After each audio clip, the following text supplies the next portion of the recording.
सुरेश, ये फ्लैट तो वाकई बहुत ही बड़ा और काफी खूबसूरत है।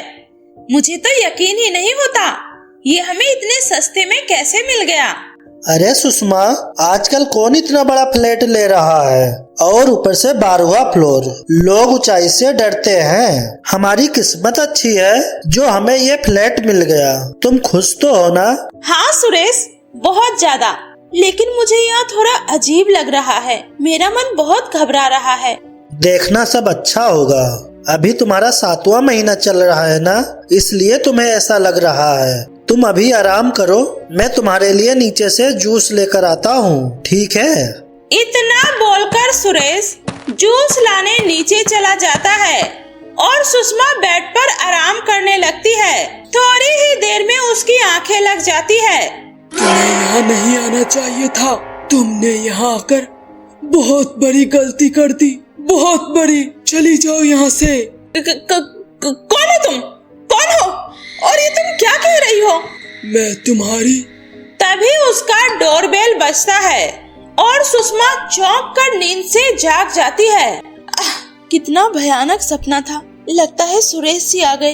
वो जैसे ही दरवाजा खोलती है, दरवाजे पर हाथ में जूस लिए एक महिला खड़ी होती है। ये लीजिए मेम साहब, आप जूस पी लीजिए। लगता है आपकी तबीयत कुछ ठीक नहीं है। ऐसी कोई बात नहीं है, वो नई नई जगह है ना, इसलिए थोड़ा सा मुझे अजीब लग रहा है। अरे मेम साहब, आपको यहाँ पर डरने की कोई जरूरत नहीं है। मैं हूँ ना, मैं यहाँ आपका बहुत अच्छे से ख्याल रखूंगी। आपको टेंशन लेने की बिल्कुल भी जरूरत नहीं है। मैं यहाँ इसी फ्लोर पर रहती हूँ। क्या? अच्छा, लेकिन सुरेश जी तो बता रहे थे यहाँ ऊपर के 5 फ्लोर बिल्कुल खाली हैं, यहाँ कोई नहीं रहता। अरे मेम साहब, मैं यहाँ साफ सफाई और देखभाल का काम करती हूँ। अब लीजिए, आप ये जूस पी लीजिए।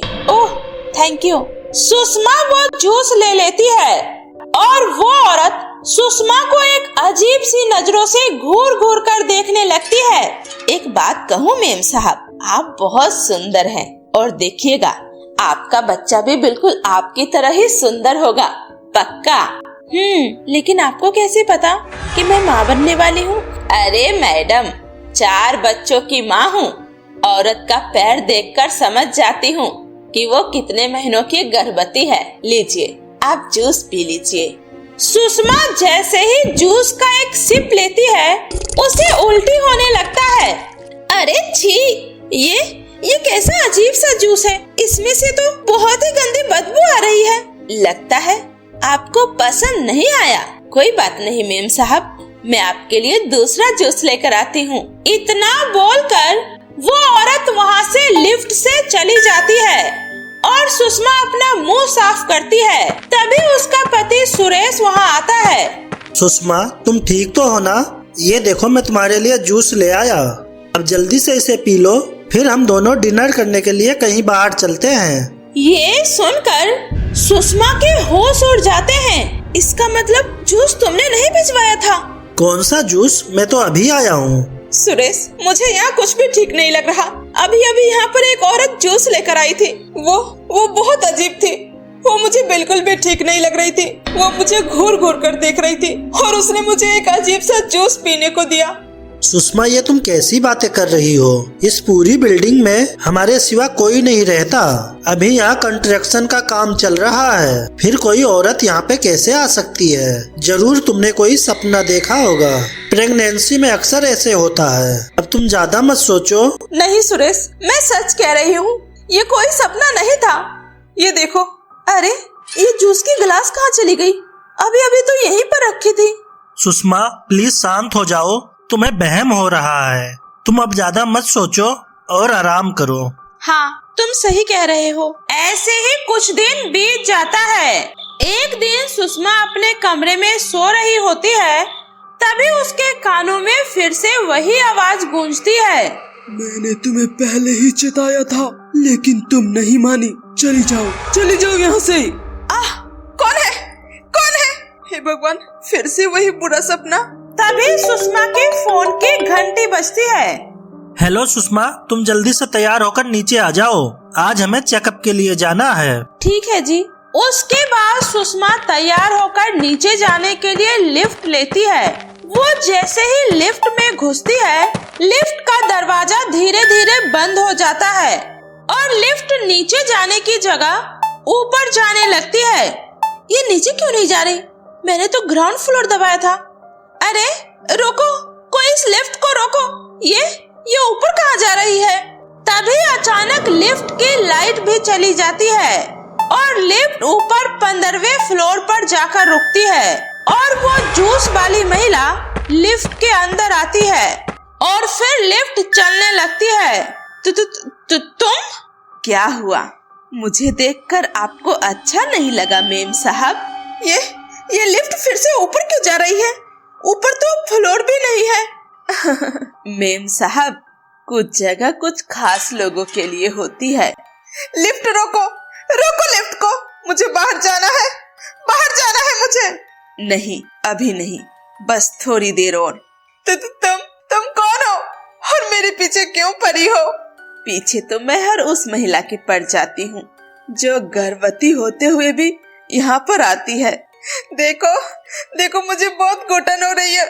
लिफ्ट रोको, मुझे बाहर जाना है। आखिर तुम मुझसे क्या चाहती हो? मेम साहब, मैं आपको बचाना चाहती हूँ। प्लीज मुझे बहुत डर लग रहा है। मुझे जाने दो, छोड़ दो मुझे। प्लीज लिफ्ट रोको।